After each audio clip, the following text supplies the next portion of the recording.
陆老师关一下对讲。你觉得谁好一点？你呢？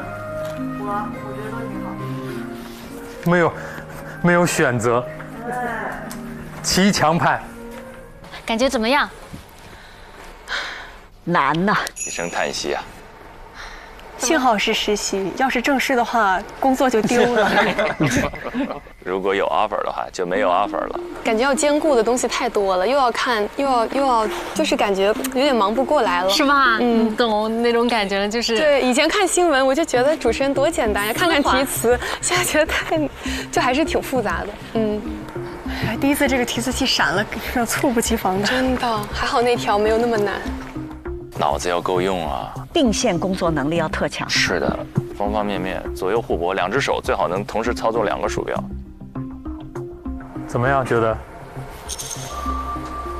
我们出去说吧，别在这儿了。好。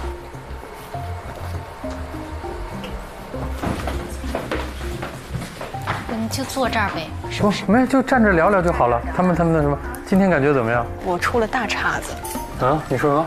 我说我出了大岔子。什么大岔子？你自己觉得？我在站播的那一部分的时候，那个提词器故障是它从中间开始断的，然后我没有办法我没有及时定位到下面接连的一条新闻是什么，跳了一段，然后又重新回来读了一遍，这是一个大问题，然后把人家瑞典的首相的名字念错了，名字给读错了，然后也挺大的。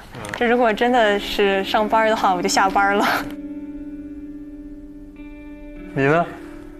首先就是我提前给到我稿子的内容，我有读错不少，就是你到最后一段彻底垮掉。真的，我那时候感觉眼睛好花。主要就是我觉得吃螺丝吃的太多，我肚子里全是螺丝。现在给你们设置的应急呢，比如说第一个，提词器出问题，这个责任肯定不在主持人，肯定是在技术或者其他方面。但主持人能不能够把它应急，是看你们的能力。主持人如果能把这个圆好了，那肯定是加分的。反正今天考核就到这儿，回去好好睡觉，已经很晚了。明天成绩还是会像之前一样，以邮件的方式发给你们，好吧？好的，回去休息吧。谢谢老师，谢谢老师。很累了，走。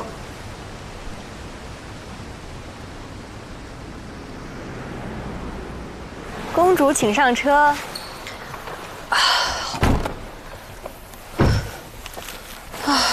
这漫长的一整天终于结束了。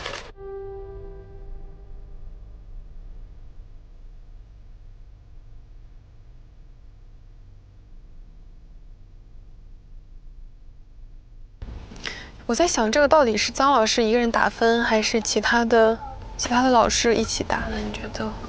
好像是张老师一个人打，各自打各自的。那凯旋姐会参与打分吗？有可能，他们俩要沟通。那明天我们就是过去找老师复盘，差不多。不太好评。前半段其实韵玲还真的已经崛起了，是这个续航能力。诗文呢有几个大的失误，那几个失误太大了，一个时间，一个人名，一个跳稿。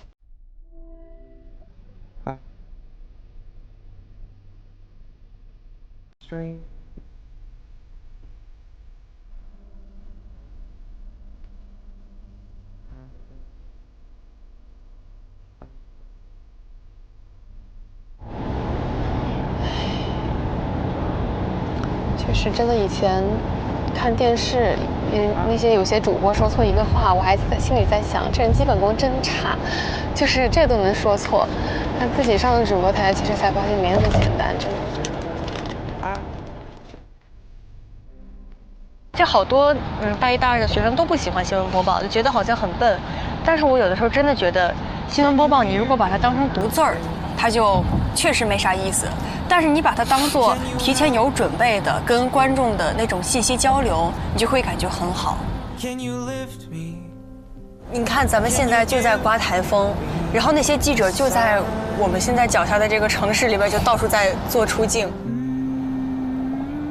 然后跟我们认识的那些人就待在主播台上连线，就是调动这些新闻的资源，那让我感觉好刺激，就是我就在这儿。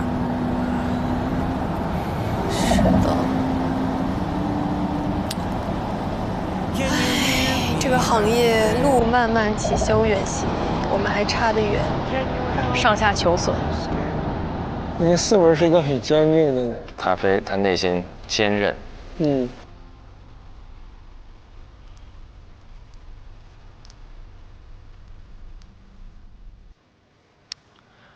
哎呀，这个心揪着看完了这一段呀。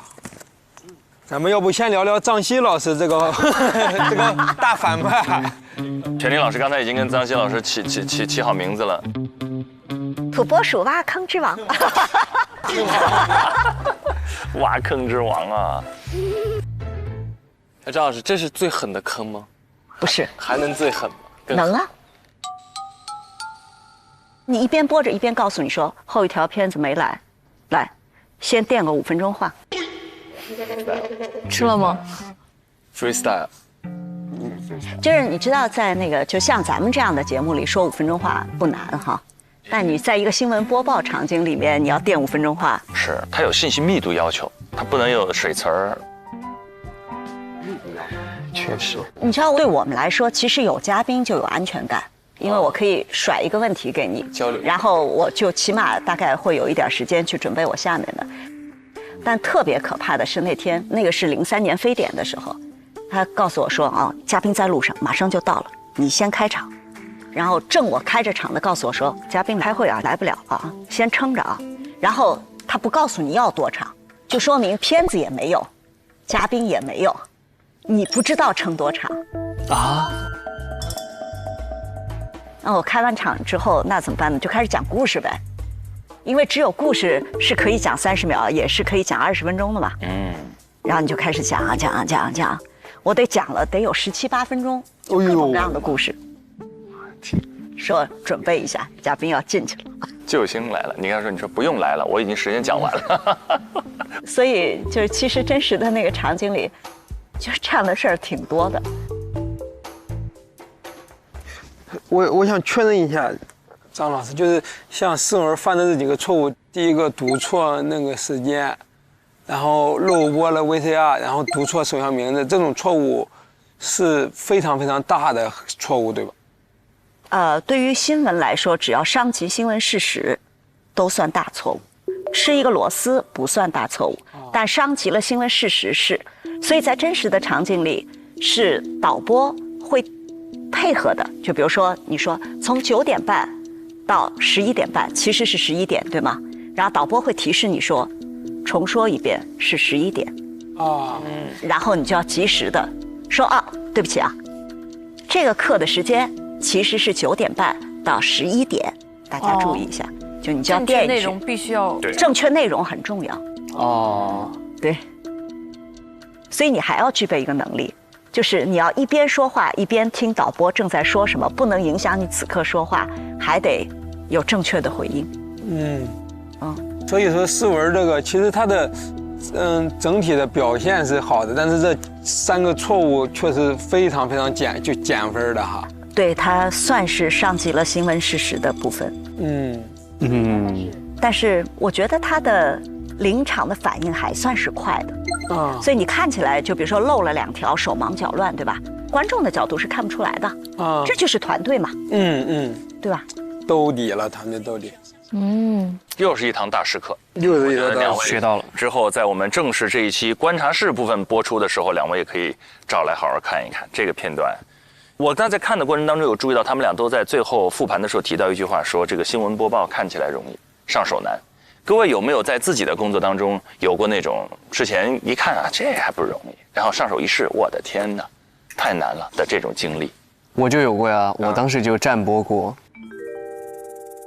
当时第一次去实习那个中国电影报道的时候，就导播告诉你，你在哪句话你要指一下后面的这个电影的那个封面，然后可能你要转右边，但是我转多了他就说，你不能转那么多，不然你就被抬了。你有可能哪一句话你要指左边，都有完全不一样。然后有一些话是看着提词器说的，然后突然可能到了现场，导播老师会告诉你，你这个地方背一下，然后看那个你的搭档说，然后说了之后到哪一句话，然后再转过来。哦，当时第一次就还是出了很多的问题，但幸好那是录播，还是薛林老师说的，可调可减，团队。还是对，还是可以帮助我们。各种情况都可能出现，真的太难了。俊玲，你是做过站播的，你理解那个同时要做几件事情的复杂。就大家刚才看诗文在那儿站播的时候，意识不到他到底同时脑子里在思考多少件事儿。我给大家捋一下啊。首先你要做的是，你手里有一摞稿子，大概来自4到5条新闻，但是不用这个稿子的时候也要及时翻页。一旦他漏了一条，他就找不到了，或者提示器灭了，他就找不到了。所以他手里的稿子是保安全用的，你就要让他处在安全状态，就叫做及时翻页。第二件事情，你要控制 PPT。但你讲的快了慢了，你要控制 PPT 翻页。第三个，你还在控制提示器的进度和速度。再然后，你还要一边播的同时，再跟这个大屏进行互动。耳朵里在听导播做的事情，对吧？所以他其实一心在5、6用。因此，我特别坚定地说，如果不是一个能够一心几用、可以同时多现场工作的人，不适合做新闻主播。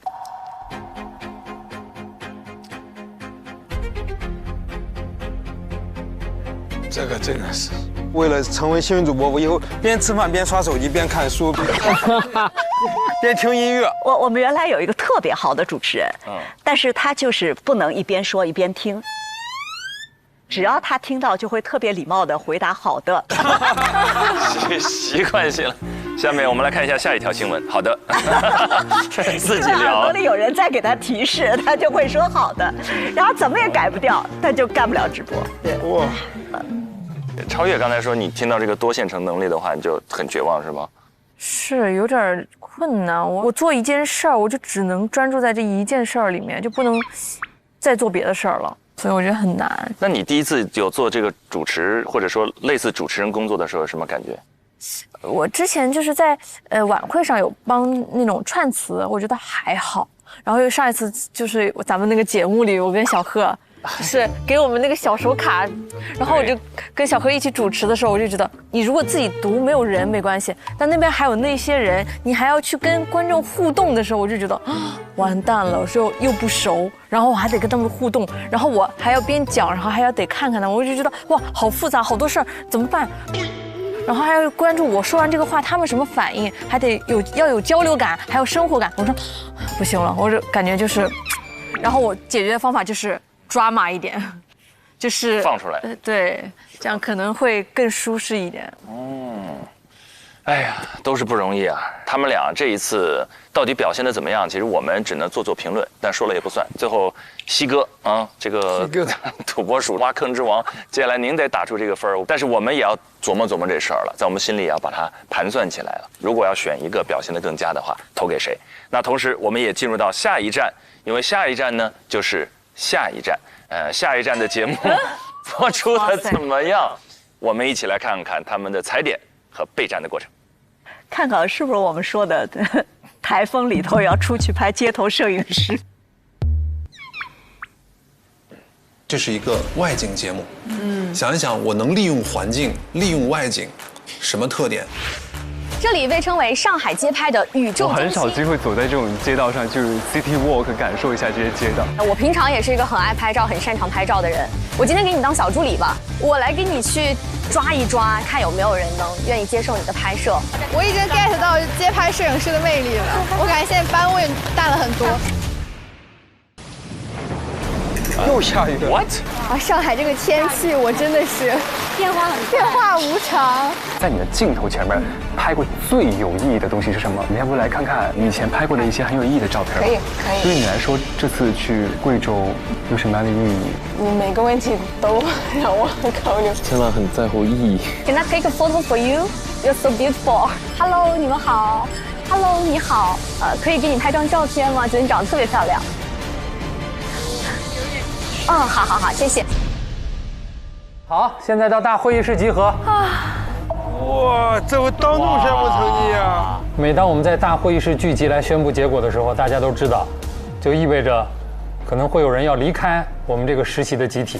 所以呢，接下来就到了宣布结果的时候。我这一组考核胜出的是，我认为表现最出色的是